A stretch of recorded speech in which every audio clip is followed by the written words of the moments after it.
او د دا کالج لوستونکو ستاسو د ټولو په اجازه ملګرو لکه څنګه چې تاسو معلومه ده زموږ نن دغه احتجاجي مظاهره تر ټولو اول خو زموږ د دې پوهنتون چې کوم نایب کوارډینیټر ناست دی په پوهنتون کې یې رویې د سټوډنټانو سره دوه ډوله دي د نیمو سټوډنټانو سره یوه قسمه رویه ده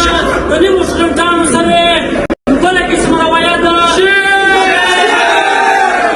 موږ کوارډینیټر صاحب ته دا ویل غواړو پښتونخوا سټوډنټس ارګنایزیشن تاریخ ته وګوره تر تا ډېر طاقتوره کوارډینیټران یونیورسټیان نومیسیان دلته راغلي دي چې بیا به د هغو د پښتونخوا سټوډنټس ارګنایزیشن د ملګرو سره جانبداره رویه کوله انتقامي رویه به یې کوله زموږ د ملګرو بېبران به یې پیلوله زموږ د ملګرو سره بې ذاتي ناکیات کوله هغه بیا دا ډېر زورور موږ ترانسفر کړي دي کوارډینیټر صاحب ته موږ دا وایو تر ټولو اوله خبره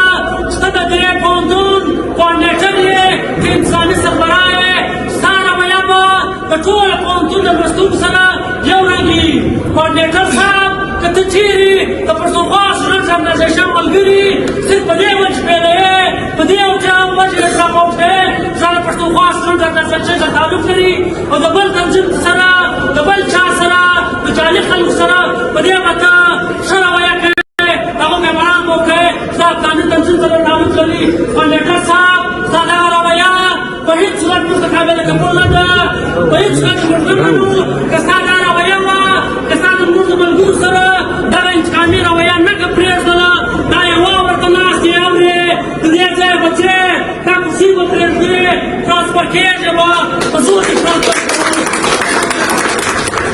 کوارډینیټر صاحب زموږ دا وطن ته ډېر ښه په خبر یې چې ډېر پسمانده وطن دی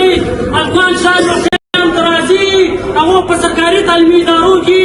چې حالات تاسو ټول ښه معلوم دي هلته یې زده کړې کړي وي د دوی تعلیم د دوی بیس ډېر کمزوري بیا چې کله یونیورسټۍ ته راسي بیا دلته چې کوم پیپران وي دوی راځي کلاسونه اخلي خو دوی چې کوم بیس یې د هغه په بنیاد یو غریب سټوډنټان بې وسه سټوډنټان چې اویا اتیا زره روپۍ فیسونه جمع کړي وي په دې کالج کې یې دوه درې کاله وخت ضایع شوی ته په پنځم سیمسټر کې په شپږم سیمسټر کې